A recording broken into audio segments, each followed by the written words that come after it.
Hi, எப்படி இருக்கீங்க? இன்னைக்கு என்னோட மெனுவில் எடுத்துருக்கிறது ஒரு ஃபேவரட் டிஷ்ஷுங்க, ஒரு நேயர் விருப்பம் அப்படின்னு சொல்லலாம். நிறைய பேர் ஆப்பம் ரெசிபி கேட்டுகிட்டே இருந்தீங்க. அதனால் இன்னைக்கு ஒரு ஃபுல் ப்ராசஸ் ஆப்பம், அதாவது அரிசி ஊற வச்சு அதை அரைச்சி அதிலிருந்து ஒரு பர்ஃபெக்டாக எப்படி ஆப்பம் சுட முடியும் அது பார்க்க போகிறோம். ப்ளஸ் அதுக்குள்ளே ஒரு சைட் டிஷ் தான் வெஜிடபிள் ஸ்டியூ. இந்த ப்ராசஸ் ஒரு 2 ஸ்டேஜாக பிரித்து இன்றைக்கி நான் பண்ண போகிறேன். எப்பொழுதுமே எல்லோரும் கேட்குறது இந்த ஆப்பத்தில் என்னென்ன போடுவோம் ரொம்ப சாஃப்டாக இருக்கிறதுக்கு என்னெல்லாமோ சொல்கிறாங்க, ஜவ்வரிசி போடணும் அது போடணும், அது மாதிரி எதுவும் இல்லை. சிம்பிளாக எவ்வளோ பர்ஃபெக்டாக ஒரு சாஃப்ட் அண்ட் அவுட் சைட் ஒரு கிறிஸ்பி ஆப்பம் எப்படி பண்ண போகிறோம் அதான் பார்ப்போம் பர்ஃபெக்ட் ஷேப்பில். இன்று இதயம் வழங்கும் appam with vegetable stew. I am Sundar. Welcome to recipe checkout.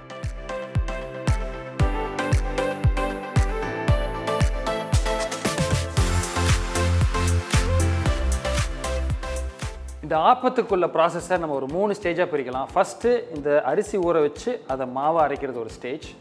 அதுக்கப்புறம் அது ஃபெர்மெண்ட் ஆகி அது ரெடியாகிறப்போ இந்த மீன் டைம் நம்ம இந்த ஸ்டியூ இதையும் பார்த்துருவோம். ஏன்னா அந்த ஃபெர்மெண்டேஷன் 12 மணி நேரம் நடக்கணும், ஓவர் நைட் நடக்கணும். அதனால் நான் உங்களுக்கு ஈஸியாக புரிகிற மாதிரி ஃபஸ்ட்டு ஒரு ப்ராசஸ் காட்டியிருக்கேன். ஏற்கனவே நான் பண்ணி வச்ச ஒரு மாவு, அதிலேருந்து உங்களுக்கு ஆப்பம் எப்படி பர்ஃபெக்டாக சுட்டி எடுக்கிறது இது நம்ம ப்ராசஸ் பார்க்க போகிறோம். ஸோ ஃபஸ்ட்டு அதுக்கு ஒரு ஆப்பத்துக்கு தேவையான இன்க்ரீடியன்ஸ் ரொம்ப சிம்பிள் தான், 3 இன்க்ரீடியன்ஸ் தான். அந்த ரேஷியோ என்ன அப்படின்னு பார்த்துருவோம்.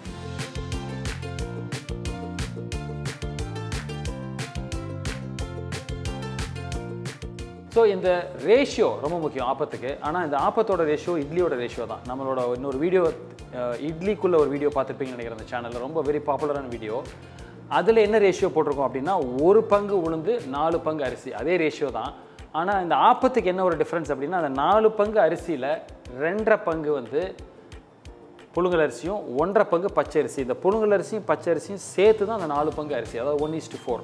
ப்ளஸ் நம்ம என்ன பண்ண போகிறோம், ஒரு 1லிருந்து 1.5 ஸ்பூன் அளவுக்கு டீஸ்பூன் அளவுக்கு வெந்தயம் சேர்த்து இது 3ஐயும் ஊற வச்சு உளுந்து வெந்தயம் தனியாக அரைச்சிடும், அதே மாதிரி அரிசி தனியாக அரைக்கிறோம். அது எந்த கன்சிஸ்டன்சியில் அரைக்கிறோம், எந்த ஸ்டேஜில் எடுக்கிறோம், மிக்ஸ் பண்ணுறோம், எவ்வளோ நேரம் ஃபெர்மெண்ட் பண்ணுறோம், அதுதான் ஒரு ஆப்பத்துக்குள்ள ஒரு பேஸ். வாங்க இந்த அரைக்கிறத நம்ம ப்ராசஸை பார்த்துடலாம்.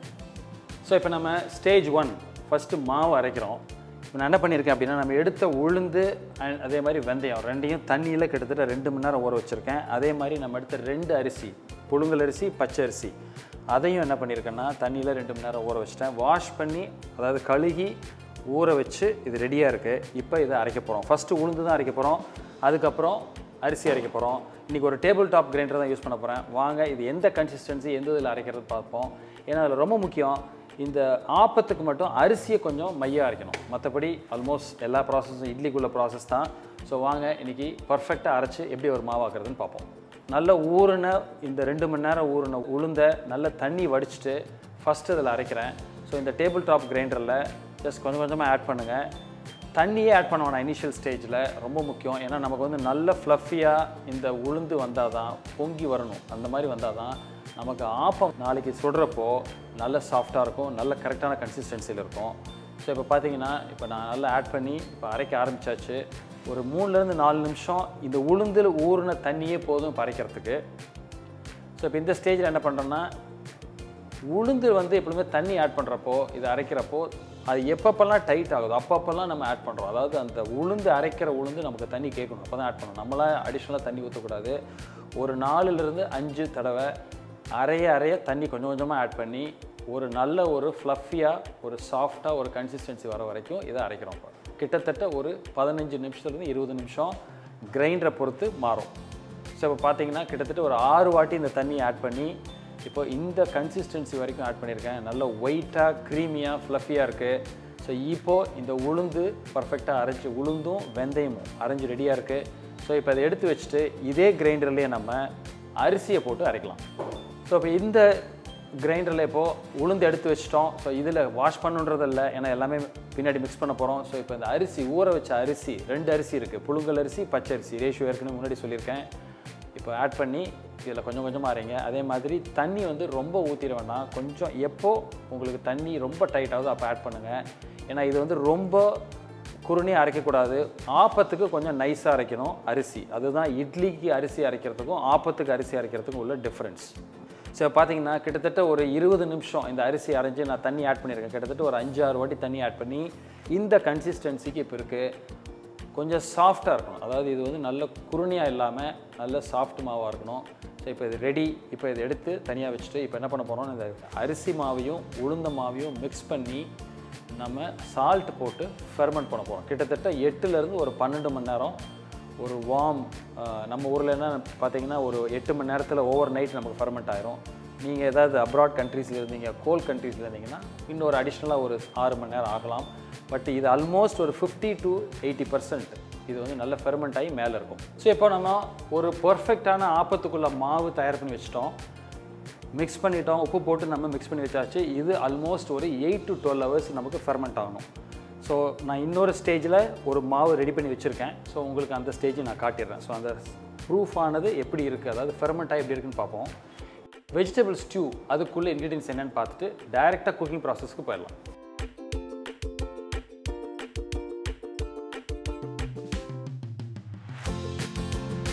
இப்போ நான் ஒரு பேன் எடுத்துகிட்டு நம்ம அந்த வெஜிடபிள் ஸ்டூவை நம்ம குயிக்காக பண்ணிடலாம்.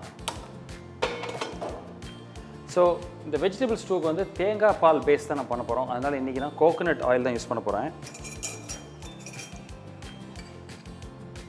யூஸ்வலாக இந்த any vegetable white colour kurma, stew, வெள்ளை குருமா இந்த மாதிரி இதுக்கெல்லாம் ஆயில் வந்து ரொம்ப கேர்ஃபுல்லாக யூஸ் பண்ணுங்கள். ஏன்னா நிறைய ஆயில் போட்டோம் அப்படின்னா மேலே அந்த ஆயில் ஃப்ளோட் ஆகிறப்போ அவ்வளோ ஒரு ப்ளசண்ட்டாக இருக்காது.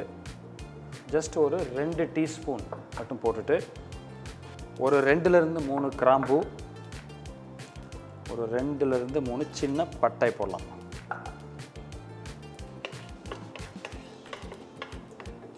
இப்போ நம்ம வெட்டி வச்சிருக்கிற ஒரு 1/2 ஆனியன்,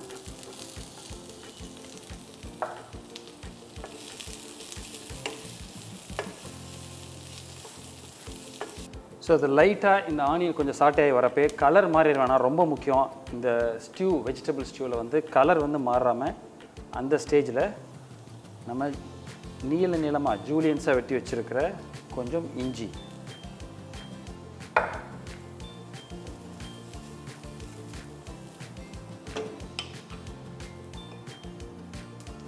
ஒரு 4-5 கருவேப்பிலை போட்டுருவோம்.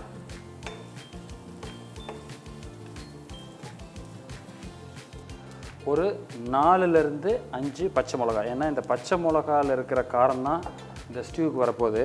அதனால் ஒரு 4லேருந்து 5 பச்சை மிளகா.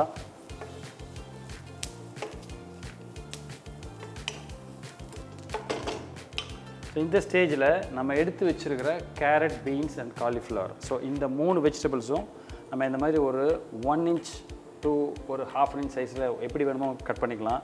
கொஞ்சம் ஈவனாக கட் பண்ணுங்கள். ஸோ அதை இதில் நம்ம ஆட் பண்ணி ஒரு வாட்டி லைட்டாக சாட்டே பண்ணிவிட்டு நம்ம தண்ணி ஊற்றி வேக வச்சிடுவோம்.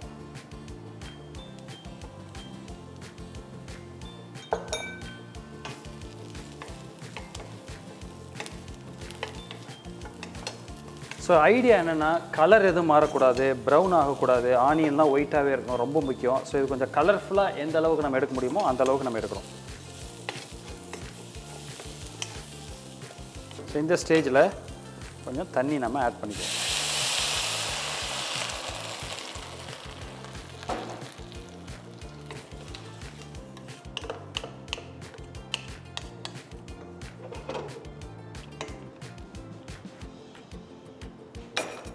இந்த வெஜிடபிள் முங்குற அளவுக்கு ஊற்றுங்க தண்ணி.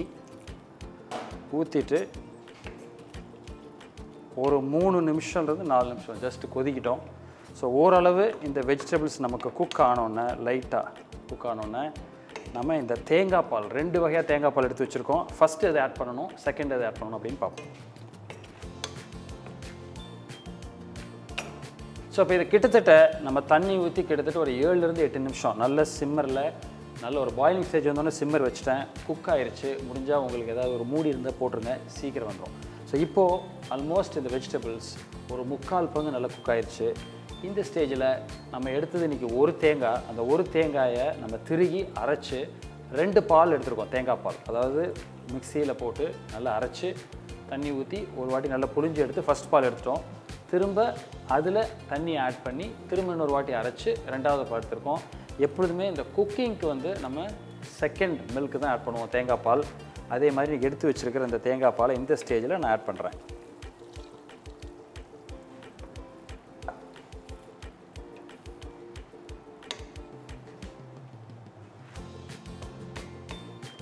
ஸோ இந்த தேங்காய் பால் ஊற்றி ஃபர்தராக இன்னொரு வந்து 3 நிமிஷம் 2லேருந்து 3 நிமிஷம் வரைக்கும் இது கொஞ்சம் குக் ஆகட்டும். ஸோ இப்போ இந்த ஸ்டேஜில் இதை ஜஸ்ட் ஒரு கொதித்து நம்ம தேங்காய் பால் அந்த 2வது எடுத்த தேங்காய் பால் போட்டு கொதிச்சிட்ருக்கு.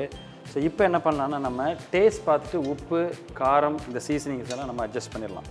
ஏன்னா அதில் பொடி கிடி எதுவுமே கிடையாது. நேச்சுரலாக இருக்கிற காரம், இஞ்சி பச்சை மிளகா காரம், அதே மாதிரி இது ஃப்ளேவர் இவ்வளோதான்.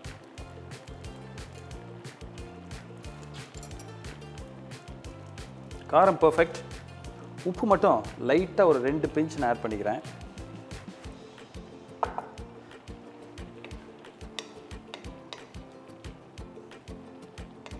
ஸோ இன்னொரு 1 நிமிஷம் இதை ஜஸ்ட்டு சிம்மரில் இப்படி லைட்டாக கொதிச்சோன்னே நம்ம எடுத்து வச்சுருக்கிற ஃபஸ்ட்டு தேங்காய் பால் ஊற்றி அதை இப்போ ஃபினிஷ் பண்ணி இந்த ஸ்டூவை நம்ம எடுப்போம். ஸோ இப்போ இந்த ஸ்டேஜில் நம்ம என்ன பண்ணுறோம் அப்படின்னா, நம்ம எடுத்து வச்சுருக்கிற முதல் தேங்காய் பால் திக்காக இருக்கும், அந்த தேங்காய் பால் இதில் சேர்க்குறோம். இது ஆட் பண்ணிவிட்டு ரொம்ப நேரம் குக் பண்ண மாட்டோம். ஜஸ்ட் ஒரு கொதி லைட்டாக வரத்துக்கு முன்னாடியே நம்ம எடுத்துருவோம்.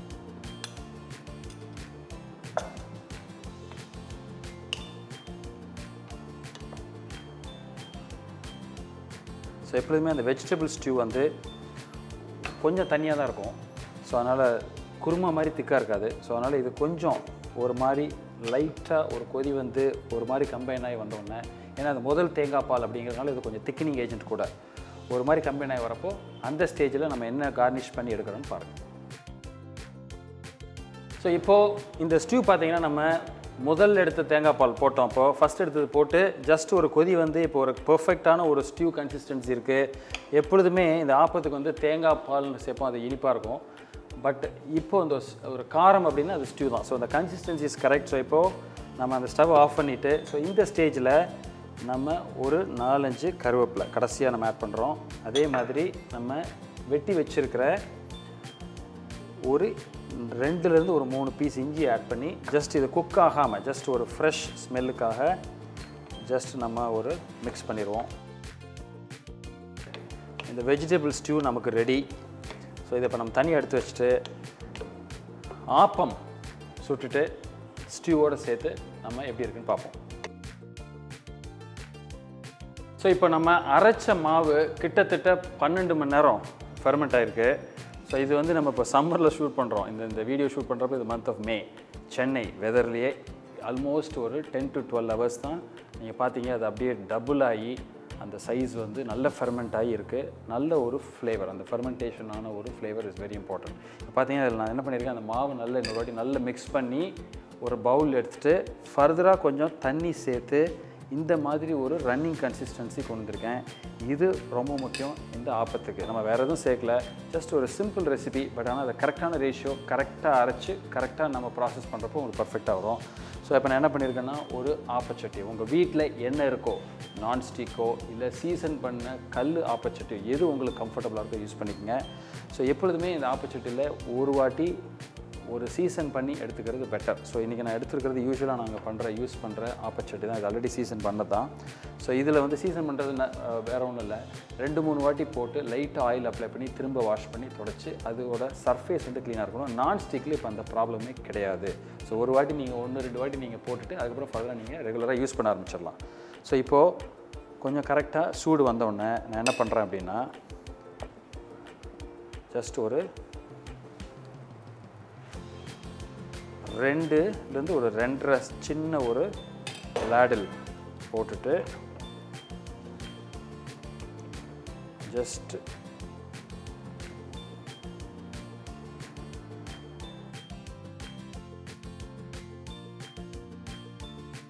ஸோ இந்த மாதிரி நல்லா ஸ்ப்ரெட் பண்ணிவிட்டு உங்கள்கிட்ட இருக்கிற என்ன ஒரு மூடி இருக்கோ எடுத்து ஜஸ்ட் க்ளோஸ் பண்ணி ஒரு லிட்டிலாக கொஞ்சம் ஒரு 10 seconds ஒரு ஹை ஃப்ளேம் வச்சுட்டு ஃப்ளேமை மினிமைஸ் பண்ணி அப்படியே அதை குக்காக விட்டுருங்க. கிட்டத்தட்ட ஒரு நிமிஷம் அது வந்து அந்த குக்கிங்லேயே இருக்கிறப்போ மேலே அந்த மூடியில் வந்து அழகாக ஒரு ஆப்பம் பர்ஃபெக்டாக ஒரு ஷேப்பில் வந்துடும். ஸோ இன்றைக்கி இந்த வுடன் ஸ்கியூவர்ஸ் தான் யூஸ் பண்ணுறேன் இந்த ஆப்பத்தை எடுக்கிறதுக்கு. ஸோ அது நான்ஸ்டிக்னால இதுதான் பர்ஃபெக்ட். இல்லை நார்மலாக பண்ணுறதா கூட இந்த ஸ்கியூவர்ஸ் யூஸ் பண்ணிக்கோங்க. இதை யூஸ் பண்ணி அந்த ஆப்பத்தை எப்படி பர்ஃபெக்டாக நம்ம எடுக்கிறோன்னு பார்ப்போம்.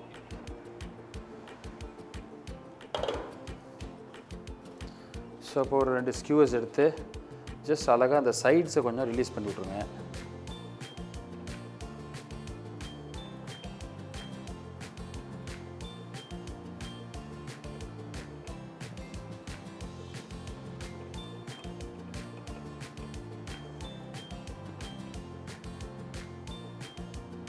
ஒரு பர்ஃபெக்டான ஆப்பம் ரெடி. ஸோ இன்றைக்கி ஒரு பர்ஃபெக்டான appam and vegetable stew process பார்த்தீங்களா? பிகினிங்லேருந்து, அதாவது ஒரு அரிசியை ஊற வச்சு அரைச்சி அதுலேருந்து ஒரு பர்ஃபெக்டாக எப்படி ஆப்பம் சுட முடியும், அதில் இருக்கிற முக்கியமான டிப்ஸ் அண்ட் டெக்னிக்ஸ் என்ன பார்த்தோம். அதே மாதிரி ஒரு simple and easy vegetable stew ரொம்ப டேஸ்டியாக பஞ்சியான டேஸ்ட்டில் எப்படி பண்ண முடியும் பார்த்தோம். இது ஒரு பர்ஃபெக்ட் காம்பினேஷன். இந்த ஸ்டியூவுக்கு பதிலாக நம்ம சேனலில் இருக்கிற 2-3 டிஷ்ஷஸ் இந்த ஆப்பத்துக்கு ரொம்ப பர்ஃபெக்டாக மேட்ச் ஆகும். அது என்ன அப்படின்னு பார்த்தீங்கன்னா, ஒன்று வந்து இந்த வடகரி, அதாவது இடியாப்பம் வடகரி போட்டோம், அந்த வடகரி ஆப்பத்துக்கு ரொம்ப ஆப்டாக இருக்கும். அதே மாதிரி இன்னொன்று வந்து இந்த காலிஃப்ளவர் சாப்ஸ்ன்னு போடும், அது வெரி வெரி ஐடியல் டிஷ், அந்த ஆப்பத்துக்கு ரொம்ப பஞ்சியாக இருக்கும். இன்னொன்று வந்து அந்த வெள்ளை குருமா. ஸோ இதெல்லாம் வந்து இந்த 2-3 டிஷ் வந்து ஆப்பம் இடியாப்பம் இதுக்கு வந்து எப்பொழுதுமே எவர்கிரீன் சொல்லலாம். ஸோ இதெல்லாம் ட்ரை பண்ணி குக் பண்ணி பார்த்துட்டு எப்படி வந்திருக்கு, இந்த வீடியோ பிடிச்சிருந்தா உங்கள் ஃப்ரெண்ட்ஸோட ஷேர் பண்ணுங்கள், எங்களுக்கு ஒரு லைக் தம்ஸ் அப் கொடுங்க. இதே மாதிரி இன்னொரு நாள் இன்னொரு வீடியோவில் மீட் பண்ணுறேன். அது வரைக்கும் ஹாப்பி குக்கிங்.